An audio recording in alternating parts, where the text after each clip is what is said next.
Opa, tudo bem? Bem-vindos ao canal PaleoX. Eu sou Paulo Magu e mentoro homens para aumentar o vigor físico, sexual e ficar mais bonito pelado. O tema de hoje é um tema que eu pensei bastante antes de fazer, mas como eu faço parte do fitness e da própria história do fitness, por ter mais de 30 anos de carreira, eu preciso me reportar para que vocês possam entender todo esse processo que está acontecendo ultimamente nas academias nas últimas semanas. Recentemente, agora, em meados de abril, o Conselho Federal de Medicina baixou uma resolução proibindo o uso de esteroides androgênicos anabolizantes para fins estéticos aos seus pacientes. E é sobre isso que a gente vai comentar, tá certo? Mas antes, te inscreve no canal, deixa o teu like, compartilha e comenta, porque assim se aumenta o engajamento do canal e a gente pode aqui gastar o nosso tempo e energia com mais conteúdo, a gente pode dedicar mais tempo e energia para passar mais conteúdo para vocês relacionado a fitness e estilo de vida, tá bom? Bom, para a gente falar sobre isso, sobre anabolizantes e academias, deixa eu centrar vocês do ponto de vista legal. Já existe uma resolução do Conselho Federal de Educação Física, tá? Essa resolução, só para lembrar aqui do número, essa resolução é a Lei 4.734 de 2006, que já recomenda a inibição do incentivo ao uso de anabolizantes nas academias, tá? Que passa a transformar o tráfico de anabolizantes nas academias como uma resolução que pode, inclusive, implicar em sanções ao profissional de educação física ou até a cassação do diploma em casos mais extremos, tá certo? Já existia essa resolução. Recentemente, em 2012, nós tivemos a resolução 1999 de 2012, que recomendava médicos a terem mais prudência quando usarem estes anabolizantes, esteroides, basicamente focados na testosterona, né, para reposição hormonal. Por que eu coloquei entre aspas? A gente já vai entender mais um pouquinho. E agora, em abril deste ano, surgiu a resolução 2.333, que proíbe o uso de anabolizantes sob prescrição médica para fins estéticos. Então, essa é a primeira questão que a gente deve colocar aqui. Não é a proibição do uso de esteroides androgênicos anabólicos. Não, é a proibição dessas substâncias para fins estéticos. Significa que, se você for usar os anabolizantes para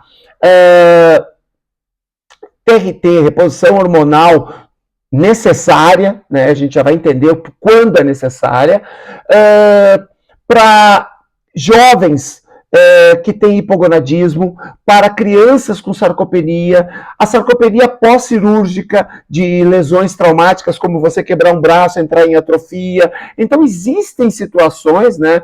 Que mais aqui? Queimaduras, você usa alguns esteroides anabólicos para aumentar a cicatrização de queimaduras, você vai continuar prescrevendo essas substâncias, porém você não pode usá-las para fins estéticos.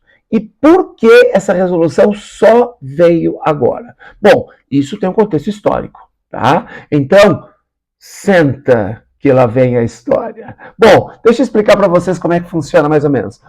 Os esteroides anabólicos eles passaram a ser populares entre culturistas ali pelos anos 70, né, no Brasil. Já eram populares na Europa, nos Estados Unidos, com culturistas competitivos, mas nem tanto com culturistas recreativos. A partir dos anos 70 começou a se popularizar o uso de esteroides anabólicos entre alunos das academias. Isso começou ali nos anos 70, nos anos 80 deu um primeiro boom quando começou a haver tráfico de anabolizantes dentro das academias, que é onde você começa a ver o surgimento de marombeiros, aqueles marombeiros que a gente fala, né? E para a gente entender o que é marombeiro, o que é culturista, o que é praticante de academia, deixa eu classificar para que você saiba, porque a gente vai falar o tempo inteiro dessas categorias. Primeiro, nós temos os naturais, a maioria de vocês que tá me vendo, né, que são as pessoas que treinam e que não usam substâncias esteroides anabólicos androgênicos, né? E aí você tem os ciclados ou hormonizados. Só que hormonizados é uma palavra ambígua. Eu vou chamar de ciclado. Por que ciclado? Porque eles fazem ciclos de testosterona exógena. Eles fazem ciclos dessas substâncias para aumentar a força e o volume muscular, certo? Entre os ciclados, você tem os ciclados competitivos, que são os atletas de culturismo, os atletas de fisiculturismo, e você tem os ciclados recreativos, que é o marombeiro amador, que é aquele sujeito que às vezes procura um médico, né, para prescrever esse tipo de medicamento para fins estéticos, ou às vezes usa do próprio tráfico que os culturistas usam para... Por que eu digo, mas por que os culturistas usam tráfico? Porque a quantidade de esteroides é muito alta. Então, dificilmente um médico com um dever ético intacto, né, ele vai prescrever e gerar tanto risco para o paciente. Como o fisiculturismo tem essa característica, e veja bem, eu não quero entrar no mérito do uso de anabolizantes. Quem quer usar, usa anabolizantes. O mérito não é se é correto ou não. O mérito que nós estamos tratando aqui é se essa resolução é interessante, se ela reduz os efeitos colaterais que estão acontecendo hoje nas academias, se ela reduz os efeitos deletérios dentro da comunidade do fitness. Isso é que nós estamos discutindo. Não uso ou não uso. Tanto é que no culturismo não existe antidoping, porque o culturismo é uma competição não de performance humana, mas sim de performance física. Qual é o máximo que o corpo humano pode chegar? E não a maior performance que o ser humano pode atingir. Não, mas a maior performance estética que o corpo humano pode atingir. Então, o uso de esteroides anabólicos, ele se faz necessário. Então, para o competidor, para o culturista competitivo, essa discussão não entra. Ela entra justamente porque a partir dos anos 80, você tem não só uma proliferação, final dos anos 80, você não só tem uma proliferação, como você tem o tráfico, né, dessas drogas, que muitas dessas drogas não eram vendidas em farmácias sérias, algumas farmácias vendiam sem prescrição médica, ou o ciclado amador, o ciclado recreativo, ele buscava essas drogas em algumas farmácias que vendiam sem prescrição médica, ou então ele buscava no próprio tráfico dessas substâncias com os próprios culturistas que eles conheciam. Certo? Isso a partir dos anos 80. Muito bem, vamos pular para os anos 2000. A partir dos anos 2000, existe um verdadeiro abuso do uso desses medicamentos. E você percebe pelo número de pessoas grandes que você tem visto na musculação. Daí vem aquele mito de que se você quiser ficar forte, você deve fazer musculação. Não, se você quiser ficar forte, você deve treinar pesado, com uma frequência semanal alta e de forma que você gere efeito acumulador de estresse no músculo. Isso pode acontecer na musculação, no TRX, no CrossFit, em qualquer modalidade. A hipertrofia não escolhe equipamento. A hipertrofia, ela reconhece estímulos e reage a estímulos. E ela não escolhe equipamento para você treinar, tá certo? Então, passou a haver um abuso do uso. E aí você passa, dos anos 2000 para cá, a ver muito mais pessoas que crescem inesperadamente em 6 meses, 8 meses, coisa que você que treina pesado, você treina 2 anos e você teve um aumento pequeno de massa muscular. Você treina bem, você tem um bom treinador, mas o aumento é progressivo. E de repente você vê seu colega que vem uma vez, tem uma frequência semanal menor, carrega mais ou menos o mesmo peso que você, e ele está muito maior. Passou a acontecer muito isso nas academias. O que acontece? Em todas as profissões, e eu vou falar da medicina porque é sobre a resolução do Conselho Federal de Medicina, na medicina, na educação física, no fitness, na farmácia, na pedagogia, em todas as profissões existe uma facção marrom. O que é uma facção marrom? Aquela facção que interpreta a ética à sua maneira e que age de forma a pensar muito mais no lucro do que no bem dos seus clientes. E isso não foi diferente na medicina.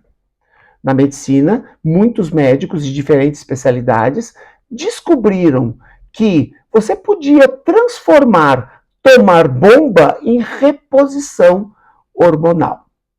E aí vem a questão da reposição hormonal. Vamos lá. O normal, uma pessoa normal, libera diariamente entre 300, na maior parte da literatura, libera normalmente entre 300 e 800 nanogramas de testosterona por litro de sangue. Ok? Normal, índices normais, 300 a 800. Acima de 800, você liga o sinal amarelo, que você pode ter efeitos colaterais, efeitos deletérios. Abaixo de 300, você também pode ter efeitos deletérios. E a partir do ponto que você baixa de 300, que você começa a ter a necessidade de reposição hormonal. Antes disso, não. Se eu tiver 380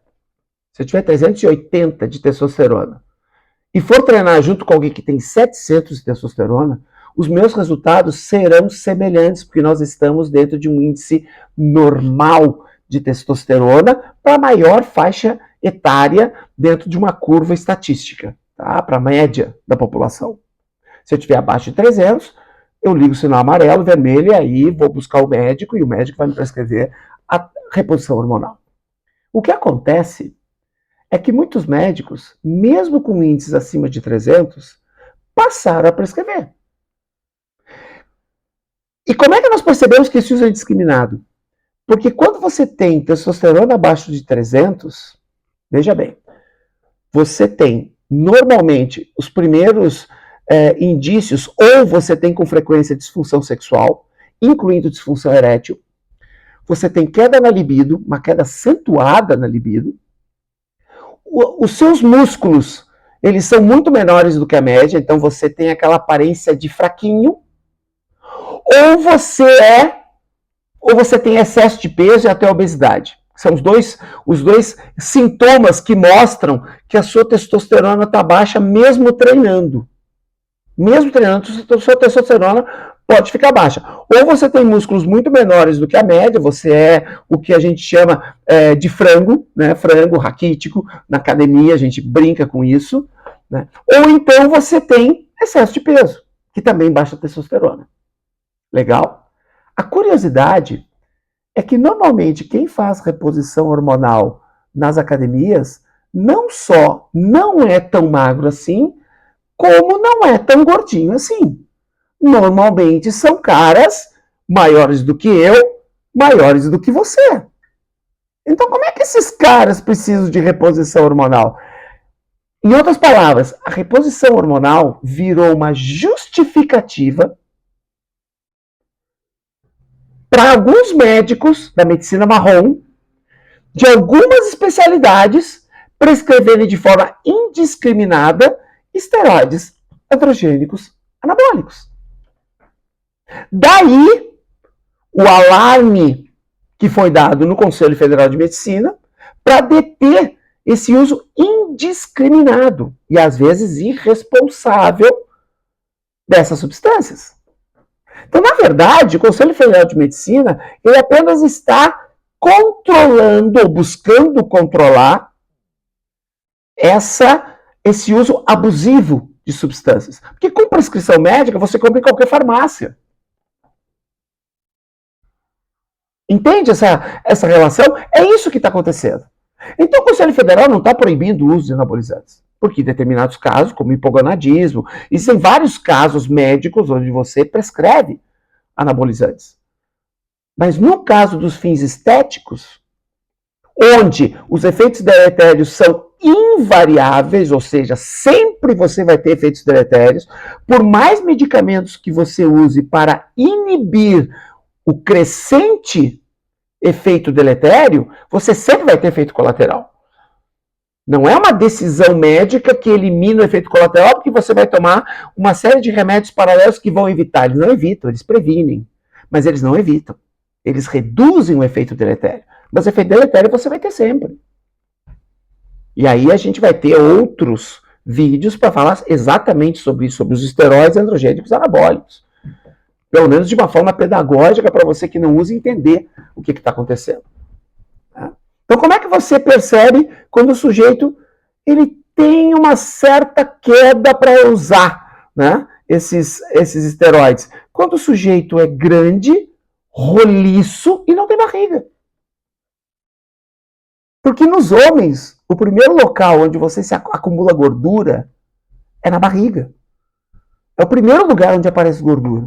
Você sabe, você que é gordinho sabe. É o primeiro lugar. É a barriga.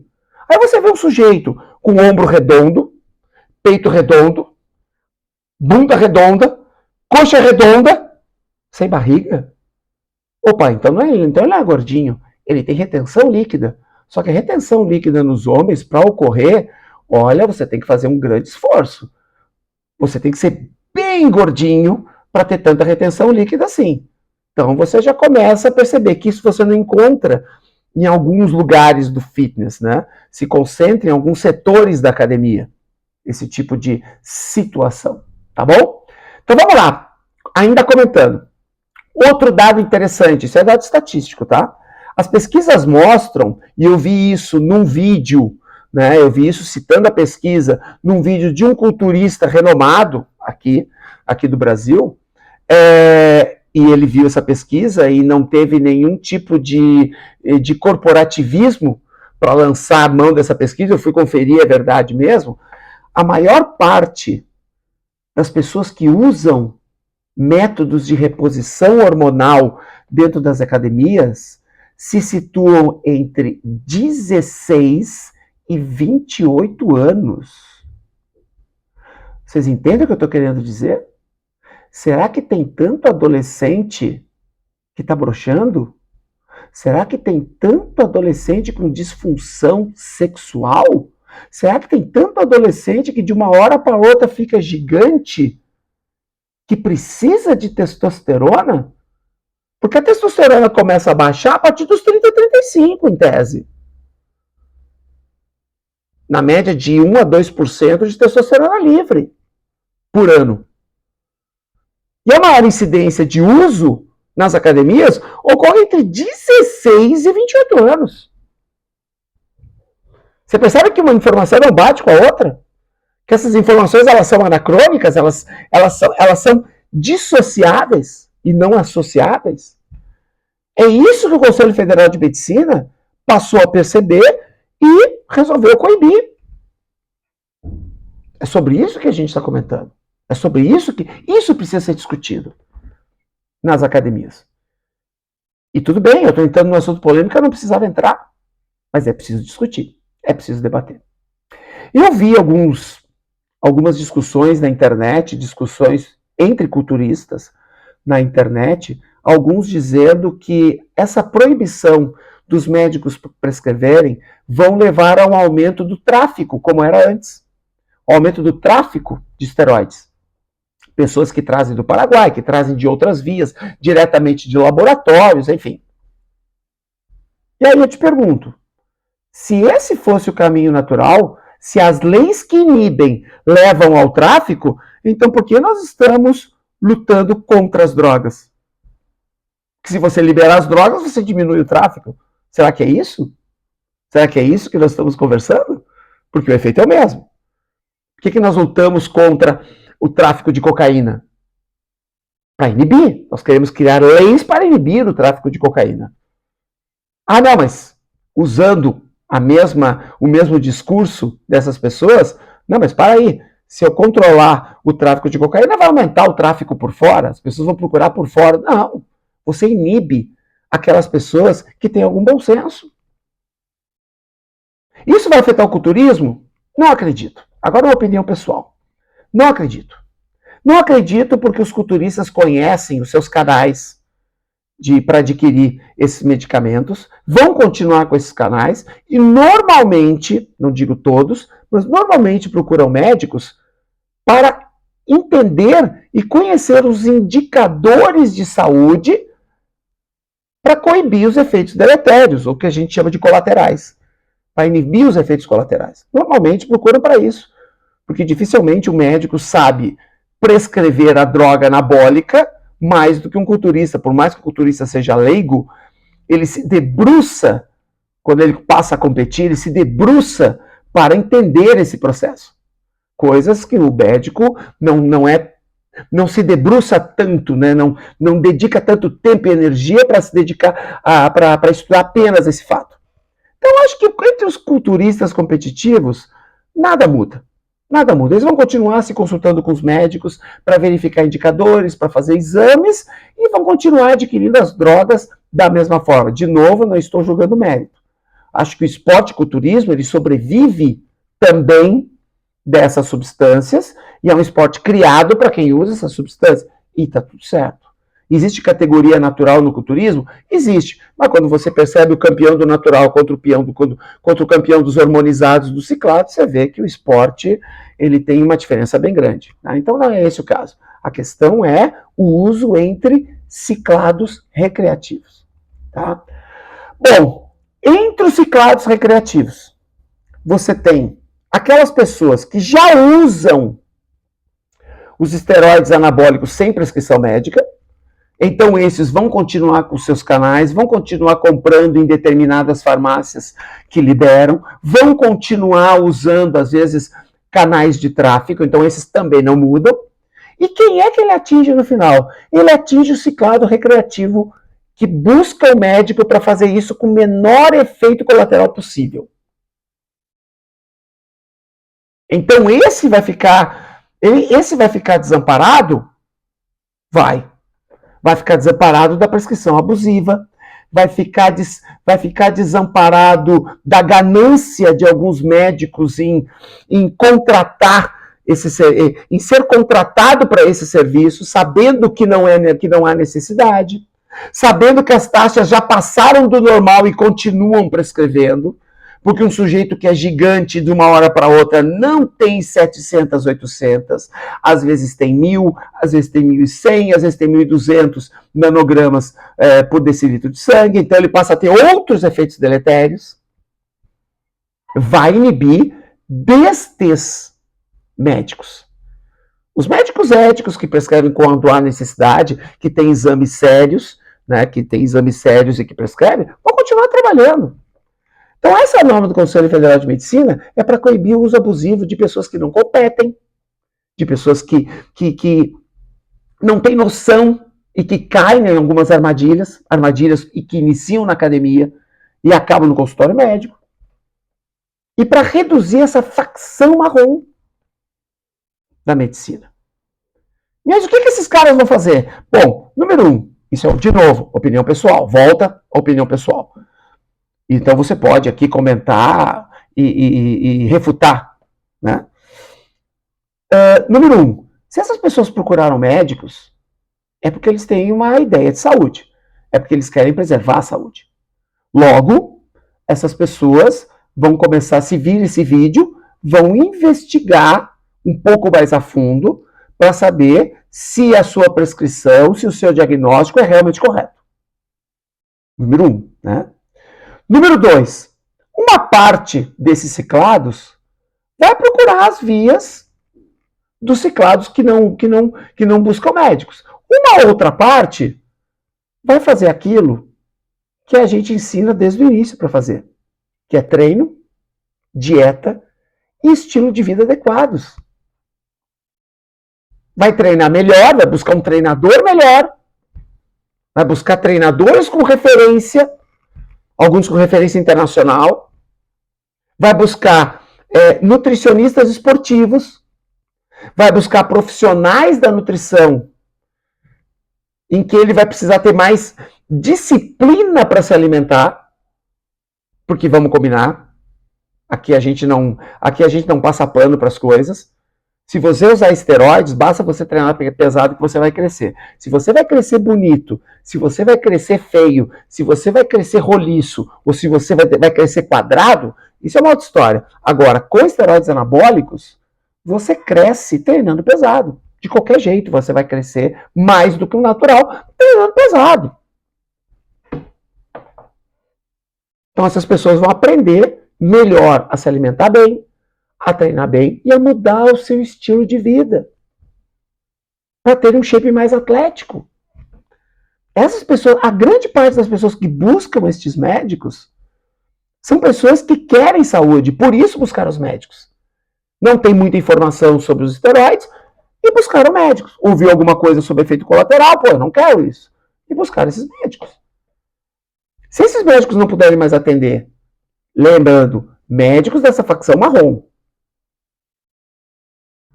que não informam os seus pacientes sobre os efeitos deletérios. Que ao longo desses 30 anos, sempre que eu perguntei para alguém que a gente sabe que toma, e eu perguntei, mas quais são os efeitos colaterais deste medicamento? Em nenhum caso, o ciclado recreativo para qual eu perguntava me dizia que sabia. Em todos os casos, eles dizem, desse medicamento? Não sei.